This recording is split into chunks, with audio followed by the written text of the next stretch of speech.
Hello, hi students. Good morning and કલ આ તો બોલવું જ પડે ને કલ્પ ના બોલે ને તો સવાર ના પડે એવું કહે છે ને બધા કે કુકડો ના બોલે તો સવાર ના પડે એમ કલ્પ ના બોલે તો લેક્ચર શરૂ ના થાય. તો ચલો એવરીડે ક્લાસમાં એને મને એક આદત છે પૂછવાની કે હું શું ભણાવવાની છું, તમને ખબર છે? તો તમારો આન્સર શું હશે? Electron Rachna. આઈ થિંક હું શું ભણાવવાની છું બધાને આજે કન્સેપ્ટ ક્લિયર છે કારણ કે બોર્ડ પર લખેલું છે હે ને. તો બોર્ડ પર આપણે એઝ રૂટીન આપણો ઓર્ડર લખેલો છે. આ શેનો ઓર્ડર લખેલો છે એવું કોણ મને કહેશે? કક્ષકોનો ઊર્જાક્રમ. શું લખેલું છે? કક્ષકોનો ઊર્જાક્રમ. હવે બાળકો, ગઈકાલે મેં તમને કેટલા તત્વોની ઇલેક્ટ્રોન રચના શીખવાડી હતી? 1 થી 10. 1 થી તો 10 તત્વોની. આજે આપણે ઇલેક્ટ્રોન રચનાની થોડીક વધારે પ્રેક્ટિસ કરીએ. એ સિવાય મેં તમને આજે એક એડવાઇસ આપી છે ફ્રીમાં કે બધા લોકો દરરોજ આઈને ક્લાસમાં શું લખશે? Periodic table. કેટલી મિનિટમાં? 1.5 મિનિટમાં. કન્સેપ્ટ ક્લિયર બધાનો? સારું, મને એવું કહો બાળકો કે પિરિયોડિક ટેબલ તમે થોડો ઘણો પ્રયત્ન તો ઘરે કર્યો જ હશે ને. તો પિરિયોડિક ટેબલમાં એટલે કે આપણા આવર્ત કોષ્ટકમાં કેટલા સમૂહ છે એ મને કહો. 18 સમૂહ છે. બધાને ક્લિયર? અચ્છા, 18 સમૂહ છે ને આવર્ત કેટલા છે? 7 આવર્ત છે.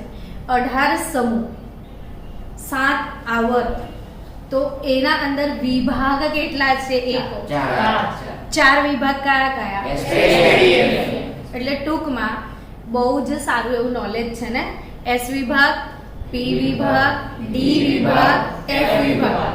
4 વિભાગ, 18 સમૂહ અને 7 આવર્ત. હવે આજે કંઈક ખાસ કરીશું આપણે ઇલેક્ટ્રોન રચનામાં. તમને એમ થશે કે ઇલેક્ટ્રોન રચના તો અમને આવડી જ ગઈ છે હે ને, થાય છે ને એવું બધાને. હજી કંઈક નવું, આજે કંઈક મજા કરીએ આપણે પીરિયડમાં ને કંઈક નવું નવું શીખીએ. ચલો આપણે તમારું એકાદ બે ફેવરિટ તત્વ લઈ લો. ચલો ક્લોરીન લઈ લો. હું મારું ફેવરિટ લઈ લઉં પહેલા, પછી તમારું આપજો. ક્લોરીનનો નંબર કયો છે? 17 નંબર. ક્લોરીનનો નંબર કયો? 17 નંબર છે. આનો અર્થ એમ થાય, અચ્છા આ Z શું બતાવે છે? પરમાણુનો ક્રમાંક. સ્મિત, તું નવો સ્ટુડન્ટ છું ને આજે, તો આ Z શું બતાવે છે? પરમાણુનો ક્રમાંક. બધા એક સાથે બોલી જાઓ, જે નવા હશે એમને આવડી જશે કે આ Z શું બતાવે છે? પરમાણુ ક્રમાંક. યસ, તો Z છે પરમાણુ ક્રમાંક. આવર્ત કોષ્ટકમાં 1 થી લઈને કેટલા તત્વો છે? 118. તો આ જે પરમાણુ ક્રમાંક છે એ ખરેખર શું સજેસ્ટ કરે છે તમને? પરમાણુ ક્રમાંક પરથી તમને કઈ ઇન્ફોર્મેશન મળે છે કે એમાં કેટલા પ્રોટોન હશે અને કેટલા ઇલેક્ટ્રોન હશે. સમજી રહ્યા છો? પરમાણુ ક્રમાંક પરથી શું નોલેજ મળે છે કે કેટલા પ્રોટોન હશે અને કેટલા ઇલેક્ટ્રોન હશે. ટૂંકમાં પરમાણુ ક્રમાંક એટલે પરમાણુમાં રહેલા પ્રોટોનની સંખ્યા, અથવા જો એ તટસ્થ પરમાણુ હોય તો તેમાં રહેલા ઇલેક્ટ્રોનની સંખ્યા. હવે કોઈ પણ જે પરમાણુ હોય છે ને એ વીજભારની દ્રષ્ટિએ તટસ્થ હોય છે. મેં શું કીધું? પરમાણુ વીજભારની દ્રષ્ટિએ કેવો હોય છે? તટસ્થ.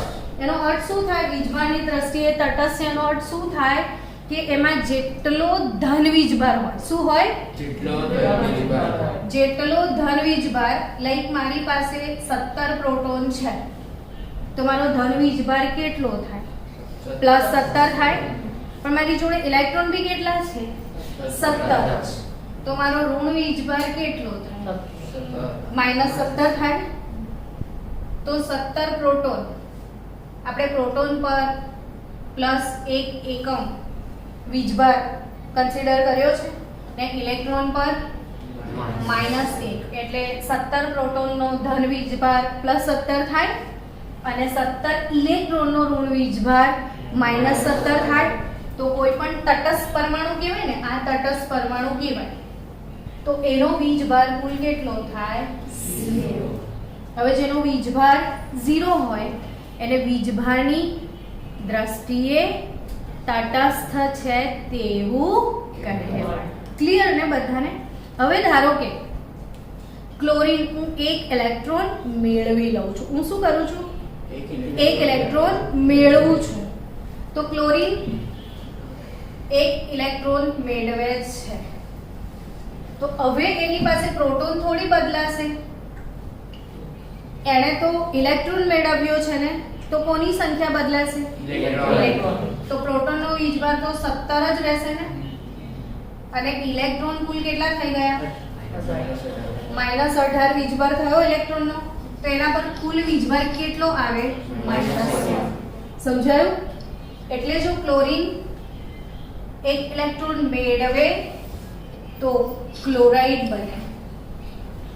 આ સમજાયું કે નહીં? આ બહુ જ મસ્ત વાત નથી કે કોઈ તટસ્થ પરમાણુ ઇલેક્ટ્રોન મેળવે. તટસ્થ પરમાણુનો વીજભાર 0 હોય, પણ કોઈ તટસ્થ પરમાણુ શું કરે છે? જ્યારે ઇલેક્ટ્રોન મેળવે છે તો એના પર કયો વીજભાર આવે? ઋણ વીજભાર.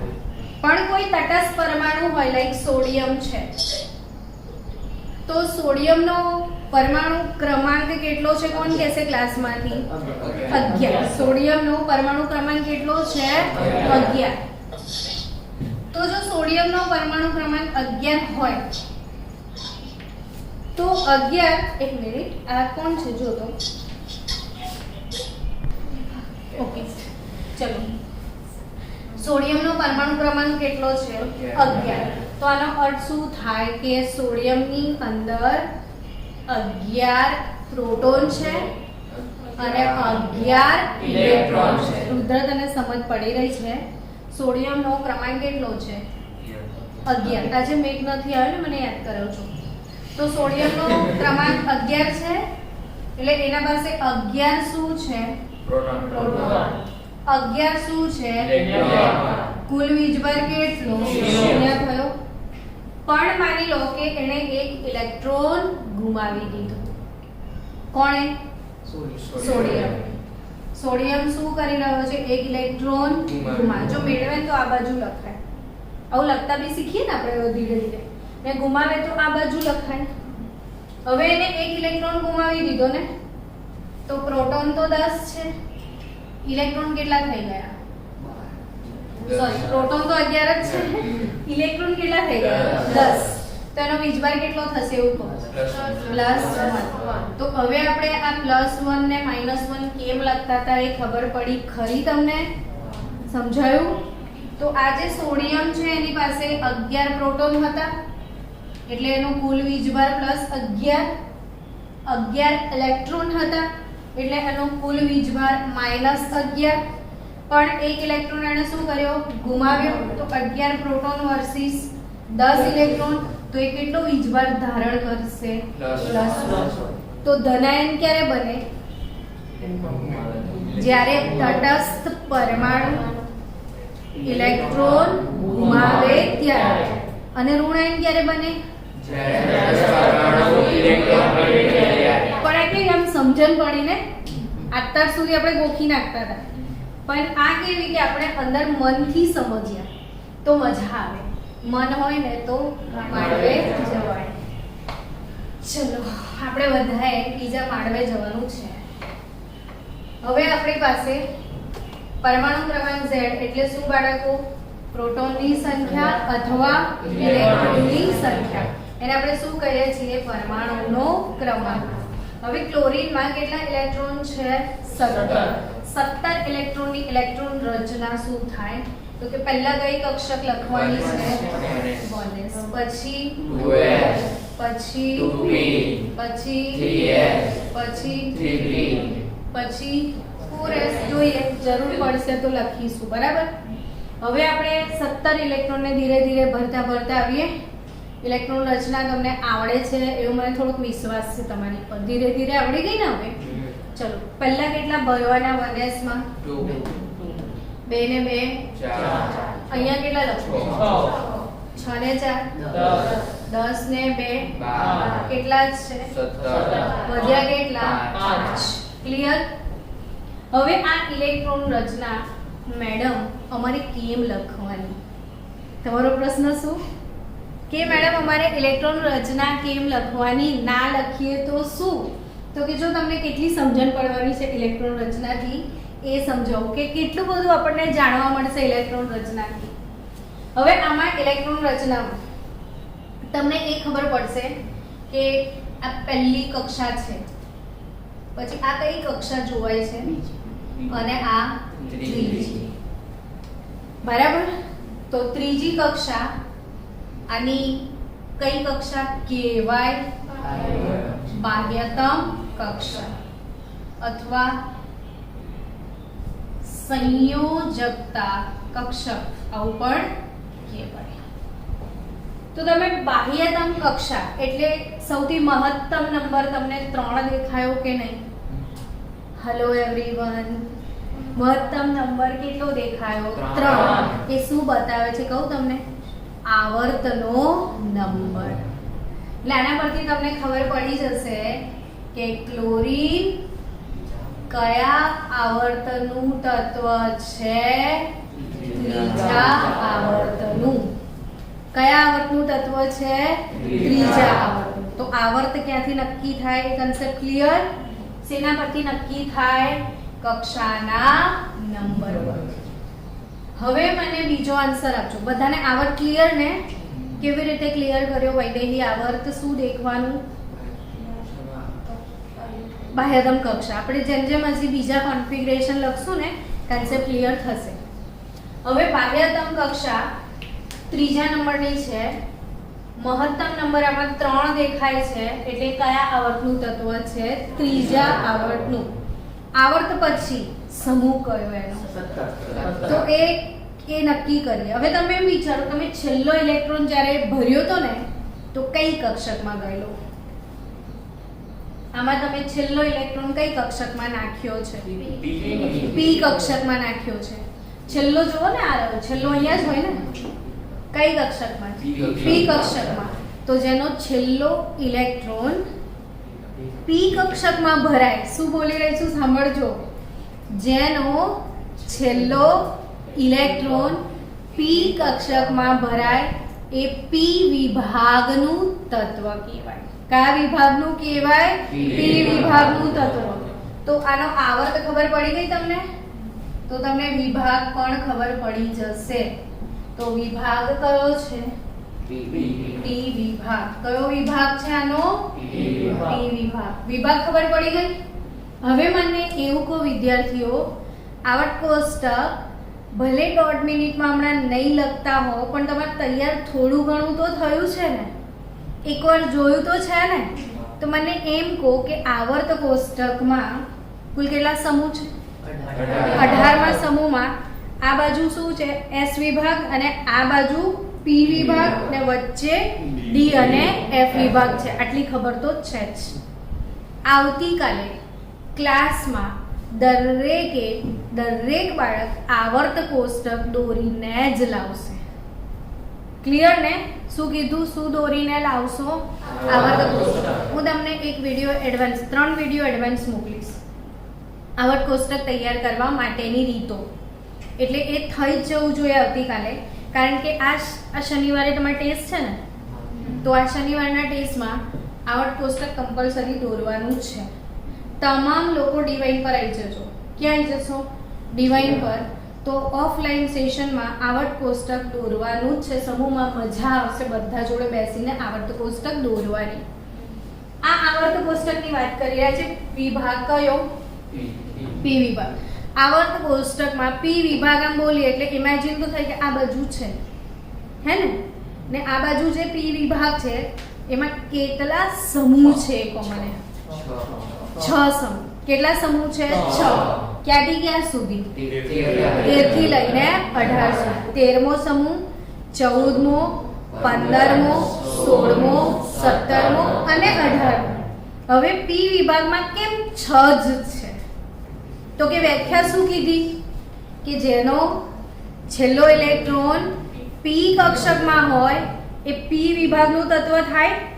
હવે વિચારજો બાળકો કે પી કક્ષકમાં તો કેટલા પેટા પ્રકાર છે? 3. તો એમાં કેટલી ઇલેક્ટ્રોન રચના આવી શકે? P1, P2, P3, P4, P5, P6, P બસ આટલી જ આવી શકે ને? તો P માં કેટલા ઇલેક્ટ્રોન ભરાઈ શકે? ફક્ત 6 જ. તો સમૂહ બી કેટલા હોય? 6 જ હોય ને. તો S માં કેટલા ભરાય? 2. તો S માં 2 જ સમૂહ છે, પહેલો અને બીજો. P માં કેટલા છે? 6. કયા?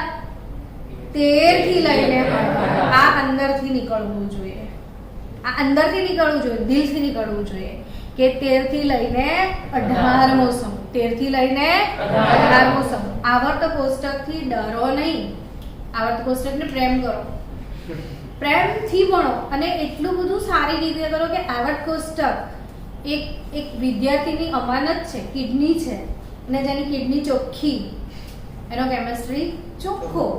તો કિડની વગર તો જીવાય? તો આવર્ત કોષ્ટક તૈયાર કર્યા વગર ભણાય? તો પહેલી પ્રાયોરિટી કોને આપો? આવર્ત કોષ્ટક. કેવો અજીબ ટેસ્ટ છે નહીં આપણો? કેમેસ્ટ્રીનો ટેસ્ટ છે તો ટેસ્ટ શું છે? 1.5 મિનિટમાં આવર્ત કોષ્ટક લખો, એ જ જરૂરી છે પહેલું. તો પી વિભાગ નું તત્વ છે એ ખબર પડી ગઈ. હવે એ કયા સમૂહમાં હશે?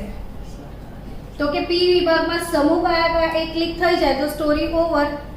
પી વિભાગમાં 13 થી લઈને 18 સમૂહ, એટલે એમાંથી જ કોઈક નંબર હશે. તો છેલ્લી કક્ષા જો 3 નંબર છે, એમાં 5 અને 2 કુલ કેટલા છે? 7 ઇલેક્ટ્રોન છે. કેટલા ઇલેક્ટ્રોન છે? 7. એટલે 7મો સમૂહ તો છે નહીં, પણ 17મો તો છે ને. તો પી વિભાગમાં કયા સમૂહનું તત્વ છે? એ 17મા સમૂહ. ડન. જો 5 ટોટલ આવતું તો 15મા સમૂહ. જો 6 ટોટલ આવતું તો એટલે 16મા સમૂહમાં છેલ્લી કક્ષામાં 6 ઇલેક્ટ્રોન હોય.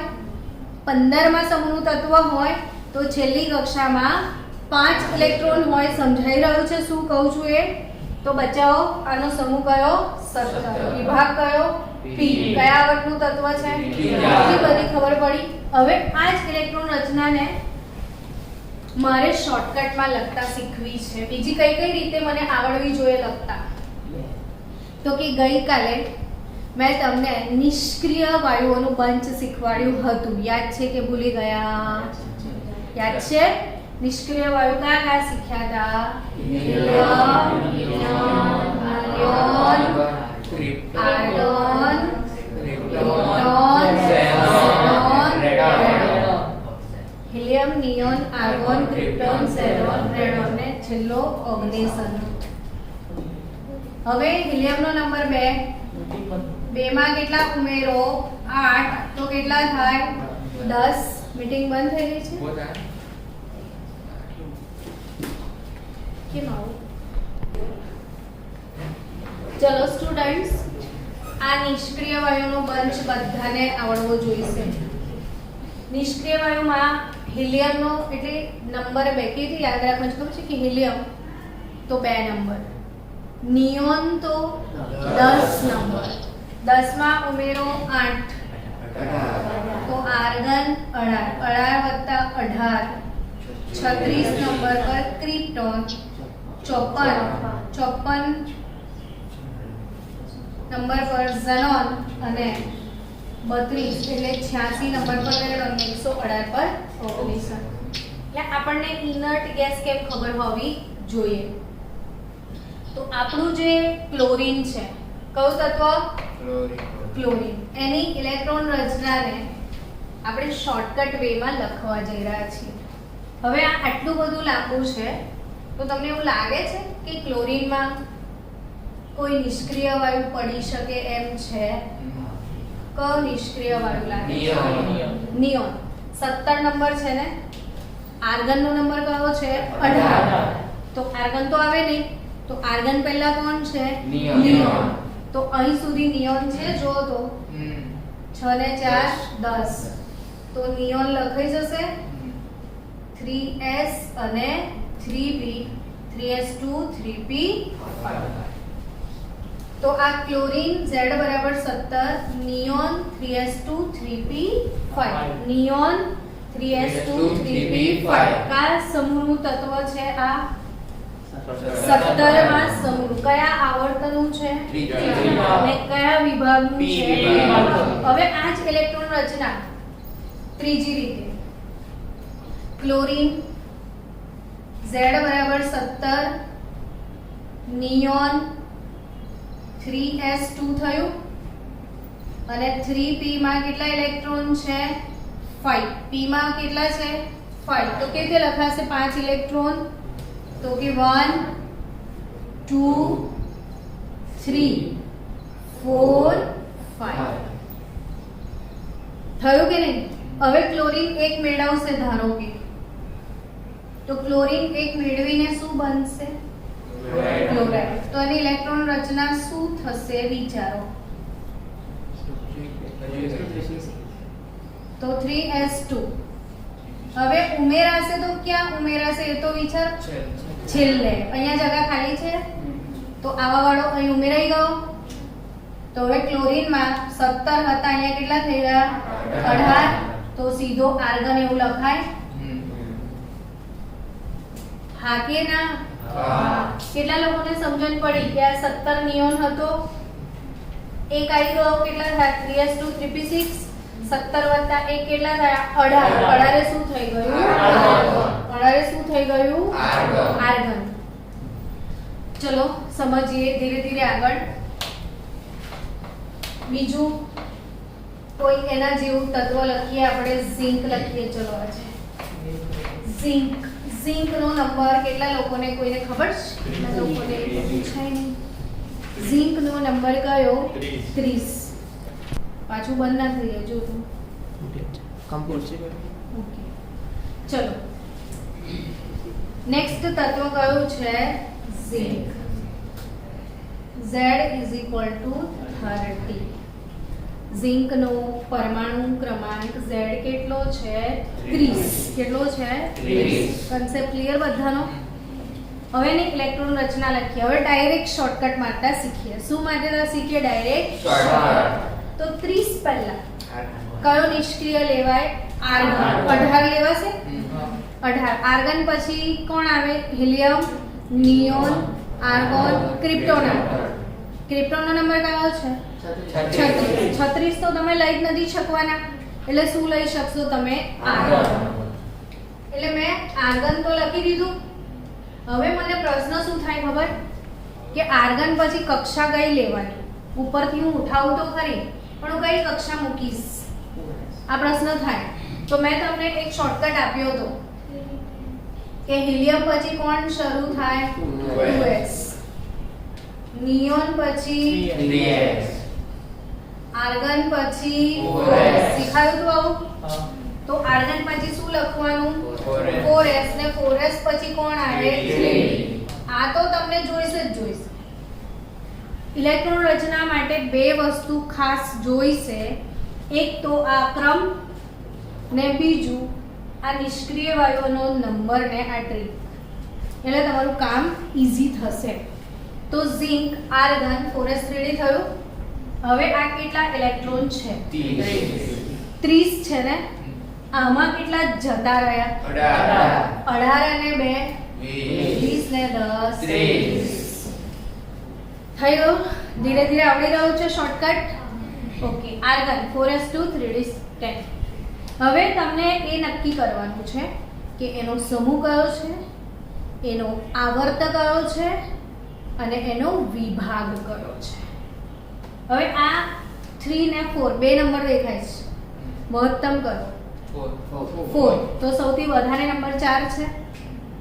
તો આ કયા આવર્તનું તત્વ હશે? ચોથા આવર્ત. ક્લિયર? કયો આવર્ત હશે આ? ચોથો. તો આવર્તનો નંબર ખબર પડી ગઈ કે આવર્ત નંબર 4. ઝિંક કયા આવર્તનું તત્વ છે? ચોથા આવર્તનું. હવે ઝિંકનો આવર્ત 4 છે, તો ઝિંક નો છેલ્લો ઇલેક્ટ્રોન ક્યાં ભરાયેલો છે ચેક કરો. ડી કક્ષકમાં. છેલ્લો ઇલેક્ટ્રોન ક્યાં છે? ડી કક્ષકમાં છે. તો કયા વિભાગનું તત્વ થાય? ડી વિભાગનું તત્વ. એટલે એનો આવર્ત 4, એનો વિભાગ ડી થાય. તો મને એ સમજાવો કે એ ડી વિભાગમાં કયા સમૂહમાં છે? યસ. હવે મેમોરાઇઝ કરો કે ડી વિભાગમાં સમૂહ કયા કયા છે? તો 3 થી લઈને 12. પહેલો બીજો S, 3 થી લઈને 12 ડી વિભાગ. તો એના પછી 13 થી લઈને 18 પી વિભાગ. હવે ડી વિભાગનું તત્વ હોય તો સમૂહનો નંબર કઈ રીતે કાઢવાનો?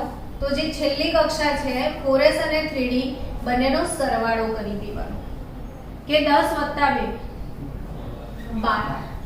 તો આનો સમૂહ કયો થશે? 12મો સમૂહ. કયો થશે? 12મો સમૂહ. ડન. ઓકે, ચલો આપણે બીજું કોઈ તત્વ લખીએ. હવે થોડુંક લાંબુ ને વધારે ક્રમાંક હોય એવું તત્વ લખીએ. ઇન્ડિયમ. ચલો ઇન્ડિયમનો નંબર બોલો.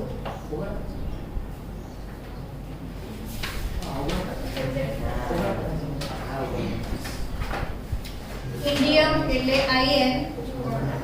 એનો પરમાણુ ક્રમાંક કેટલો છે? 49. ઇન્ડિયમ. IN ઇન્ડિયમ ને IR ઇરિડિયમ. તો પછી આપણે IR નું બી કરી લઈએ. એટલે એ બારને શું તત્વોના નામ બી આપણે તૈયાર કરતા હતા. કેમેસ્ટ્રી બહુ યમી છે. યમ આપણે આવશે. યમી કેમેસ્ટ્રી છે. તો ઇન્ડિયમ Z બરાબર 49. હવે વિચારો શાંતિથી ક્લિક થવું જોઈએ તમને કે કયો નિષ્ક્રિય વાયુ પડશે? ક્રિપ્ટોન. 49 પહેલા કયો નંબર આવશે? 36. 2 8 10 પછી 18 પછી 36 અને પછી 54. તો 54 તો આવશે નહીં. કોણ આવશે? 36 નંબર પર કોણ છે? એટલે ક્રિપ્ટોન થઈ ગયું. હવે શું વિચારવાનું છે ક્રિપ્ટોનના સાથે સાથે? તો કે helium, neon, argon, krypton. 2s 3s 4s 5s.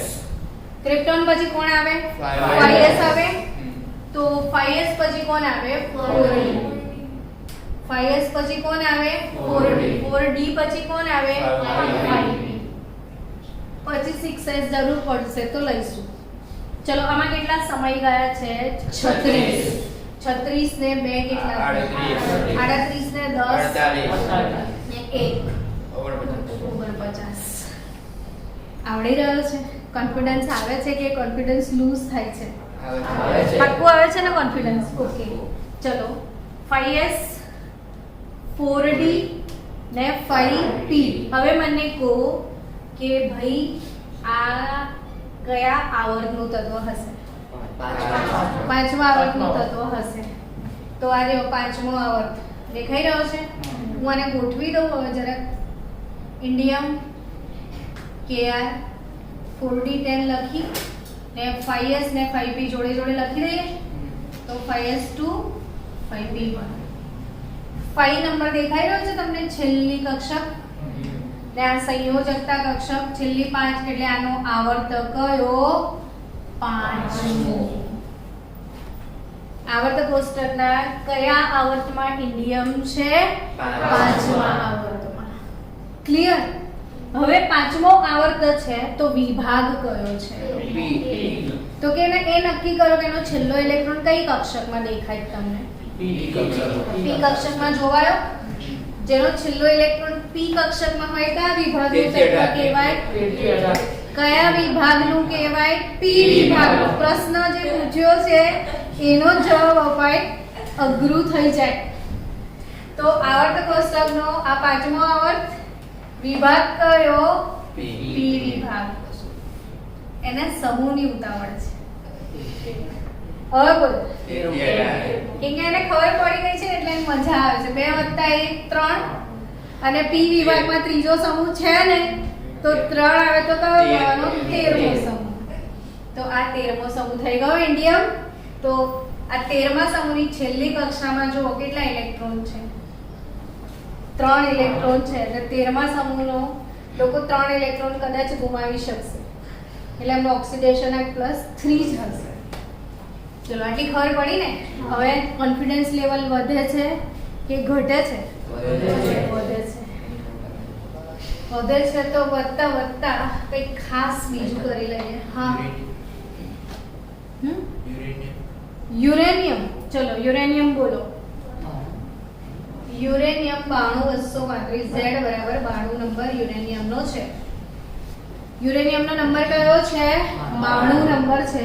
તો 92 નંબર માટે કયો નિષ્ક્રિય વાયુ લેવો પડશે? હિલિયમ, નિયોન, આર્ગોન, ક્રિપ્ટોન, ઝેરોન. જો આ 2, આ 8, આ 10, આ 18, સોરી આ 18, આ 10, 2, 10, 18, 36, 54 અને રેડોન 86 લેવું પડશે આપણે. આમ તને લાગતું હતું 92 પણ આમ સીધો શોર્ટકટ વાગી જશે. તો 86 નંબર પર રેડોન આવી ગયો બરાબર. 86 નંબર પર કોણ આવી ગયો? રેડોન. હવે જો 2s 3s 4s 5s 6s અને 7s. આપણે અહીંયા છે ને 7s. પછી કોણ આવે? 5f. પછી કોણ આવે? 6 3. પણ આટલું બધું જવું પડશે? ના, નહીં જવું પડે. તો 86 છે. 86 ને 2 કેટલા થાય? 88 થાય. 86 ને 2 88. 88 પછી કેટલા વધ્યા? 4 થઈ ગયું.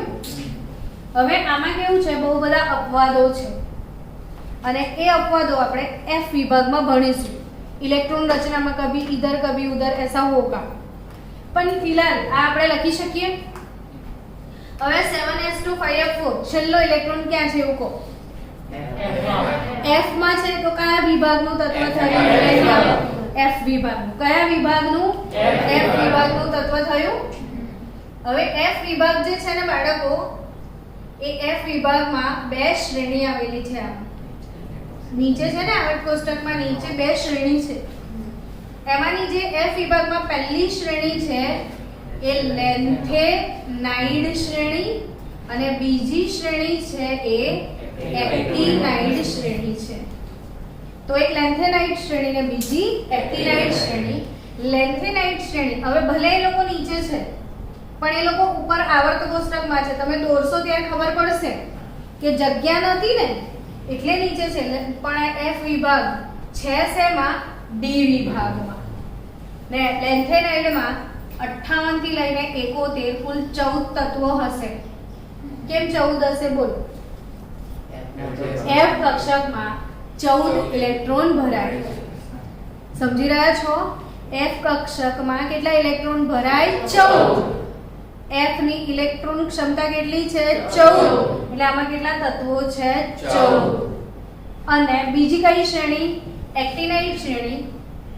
સીરિયમ, આ સીરિયમ 58 થી લ્યુટેશિયમ 71 ને આ થોરિયમ 90 થી લોરેન્શિયમ 103. તો થોરિયમ 90 થી લોરેન્શિયમ 103 આમાં બી કુલ કેટલા તત્વો છે? 14. કેટલા તત્વો છે? 14. તો આ F વિભાગ, આ જે F વિભાગ છે એમાં લેન્થેનાઇડ શ્રેણી આવર્ત કોષ્ટકના 6ઠા આવર્તમાં અને એક્ટિનાઇડ શ્રેણી આવર્ત કોષ્ટકના 7મા આવર્તમાં છે. કયા આવર્તમાં છે આ શ્રેણી? 7મા આવર્તમાં. આ 6ઠા આવર્તમાં. સમજાઈ રહ્યું છે? આ કયા આવર્તમાં છે? 6ઠા આવર્તમાં. આ કયા આવર્તમાં છે? 7મા આવર્તમાં. ડન. તો હવે મને કહો કે આ જે યુરેનિયમ છે કયા આવર્તનું તત્વ છે? તો કઈ શ્રેણીમાં હશે? એક્ટિનોઇડ શ્રેણીમાં હશે. ખબર પડી? કેમ કે આનો છેલ્લો ઇલેક્ટ્રોન ક્યાં છે? આનો છેલ્લો ઇલેક્ટ્રોન ક્યાં છે? F કક્ષકમાં. તો આ કયા વિભાગનું તત્વ થયું? F વિભાગ. F વિભાગમાં શ્રેણી છે, સમૂહ નહીં, આવર્ત છે. તો આ કયા આવર્તનનું તત્વ છે? 7મા આવર્તનું, એટલે કઈ શ્રેણીનું થાય? Actinide. Actinide શ્રેણીનું. concept clear? ચલો आगे बढ़ा जाए. હવે આપણે પ્લેટિનમ ને લઈએ. ચલો પ્લેટિનમ નો નંબર શોધી કાઢો. 78 હશે. પ્લેટિનમ ને બદલે ક્રોમિયમ લઈએ ને કોપર લઈએ, પછી પ્લેટિનમ માં જઈએ કે આ સમજણ પડશે તો પ્લેટિનમ સમજણ પડશે. કોપર નો 29 હશે ને ક્રોમિયમ નો 24 હશે. આ કમ્પ્લીટ છે ને બધું? બંને ચાલી રહ્યું છે ને? મીટિંગ પણ ઓકે છે? આ બી ઓકે છે? Okay done. ચલો ક્રોમિયમ 24 અને કોપર 29. ઇલેક્ટ્રોન રચનામાં કોઈ નિષ્ક્રિય વાયુ પડતો હોય એવું લાગે તો પાડી દઈએ. કોણ પડે છે? આર્ગન બંનેમાં પડશે હે ને? આર્ગન નો નંબર 18. પછી કઈ કક્ષક શરૂ થાય? ફોરસ. ફોરસ પછી કોણ આવે? આ રહી ફોરસ પછી 3D. હવે આર્ગન 18 ને 2 20 20 ને 4 24. આર્ગન 18 ને 2 20 ને 10 30. સોરી 9 થઈ ગયું. હવે આ બંને 21 થી 30 ની જે ઇલેક્ટ્રોન રચના છે એના અપવાદ છે. તો યાદ રાખજો અપવાદ કુકરમાં છે. શેમાં છે અપવાદ? કુકરમાં. CU અને CR તો શું કહીશું? કુકર. તો આપણું જે કુકર છે એમાં ખીચડી તો બનવાની જ છે. કુકરમાં શું બનવાનું છે? ખીચડી. This cooker is again पकाविंग khichdi. Then which type of खिचड़ी? चलो चलते हैं खिचड़ी की तरफ. अभी ये पोरस है तो एक बॉक्स होगा है नी? बोलो नी. और डी में कितने बॉक्स होंगे? 5 बॉक्स. ई फॉरेस्ट का भी एक बॉक्स हुआ और 3D का 5 बॉक्स हुआ. बहुत सीरियस नहीं पढ़ने का, थोड़ा थोड़ा मस्ती करने का, नहीं तो इंसान सो जाता है. आप लोग सोते हो? क्लास में जागते हो कि सोते हो? ये बच्चा नहा के आया है फिर धो के आया है तभी जाता है. नहा धो के आता है नहीं बच्चा? तो तुसी जाग गए इसके नहाने के बहाने. तो चलो भाई क्रोमियम और क्या? कॉपर.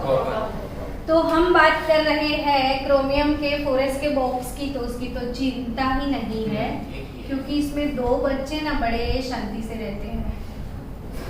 लेकिन ये डी के जो 4 बच्चे हैं ना वो काफी डी को परेशान करते हैं. और इसमें कितने हैं? 9. 4 को ऐसे ही अरेंज करना पड़ता है ना कि एक बक्से में 2-2 डाल दे, और अगर 2-2 डाल दिया तो मुंह डाके मारेगा. चल निकल. कौन मारसे? बीजू कोई नहीं मारे. कौन मारसे?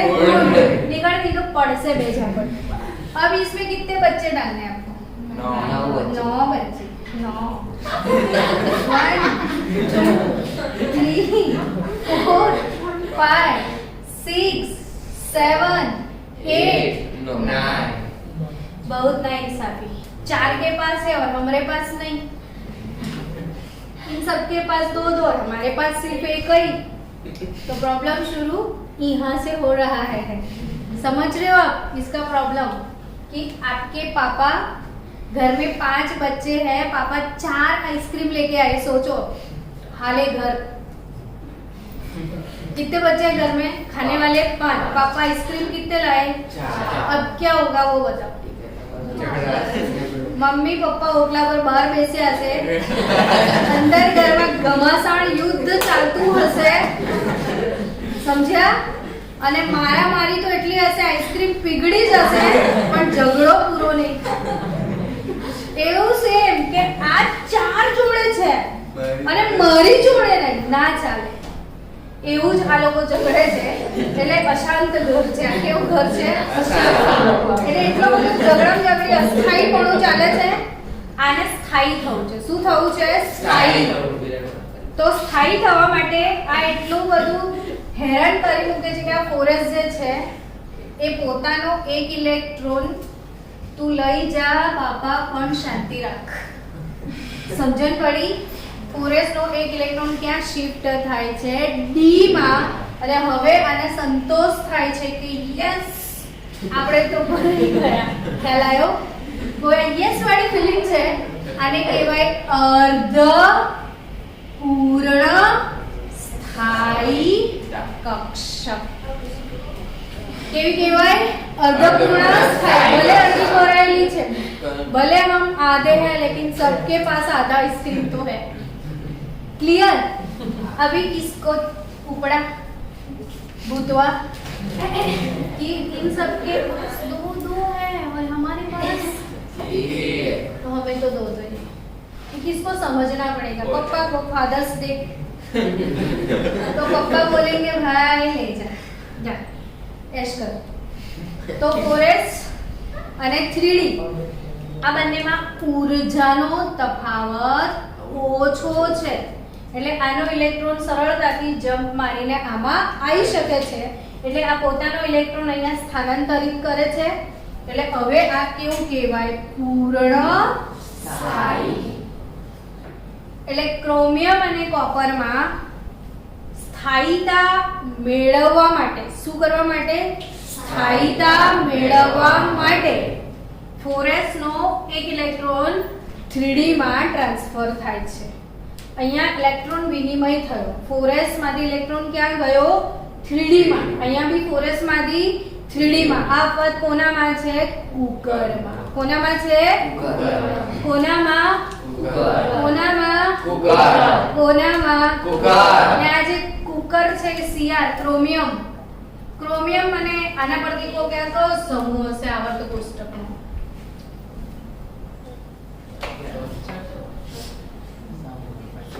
આ તો સમૂહ હશે આવર્ત કોષ્ટકનો. કયો વિભાગ છે નક્કી કરી લો. ચલો ડી વિભાગ. છેલ્લો ઇલેક્ટ્રોન ડી માં છે. ડી વિભાગ છે તો ડી વિભાગમાં 4 + 2 કરી દેવાના. 6. કયો સમૂહ છે? છઠ્ઠો. તો છઠ્ઠા સમૂહમાં જેટલા લોકો છે ને એ બધાની ઇલેક્ટ્રોન રચનામાં અપવાદ હશે. આઈ થિંક ક્રીમ મુહાસો વાલી. ક્રીમ મુહાસો વાલી દેખો તો જો CRMOW છે. ક્રીમ મુહાસો વાલી. શું યાદ રાખશો? ક્રીમ મુહાસો વાલી. તો આ આપણો આવર્ત કોષ્ટકનો છઠ્ઠો સમૂહ ને બધાની ઇલેક્ટ્રોન રચનામાં તમને આ વાળો અપવાદ જોવા મળશે. હવે અપવાદ વાળી ઇલેક્ટ્રોન રચના શું? Argon 4s1 3d 5. ખબર પડી? અને આમાં બી કોપરમાં બી આર્ગન 4s1 3d 10. તો આમાં d5 અને d10 ઇલેક્ટ્રોન રચના મેળવવા માટે આ અપવાદરૂપ ગોઠવણી થાય છે. તો કન્સેપ્ટ ક્લિયર? મને આ બહુ ગમે છે છઠ્ઠો સમૂહ ક્રીમ મુહાસો વાળી. શું છે છઠ્ઠો સમૂહ? ક્રીમ મુહાસો વાળી. તો યાદ રાખજો આ ક્રીમ મુહાસો વાળી આપણા એવા તત્વો છે જેમનો ગલન બિંદુ ઊંચામાં ઊંચો છે. ક્રીમ મુહાસો વાળી હાઈએસ્ટ મેલ્ટિંગ પોઈન્ટ. ચલો મળીએ આપણે. Bye bye. Have a good day. Have a birthday કે ગુડ ડે.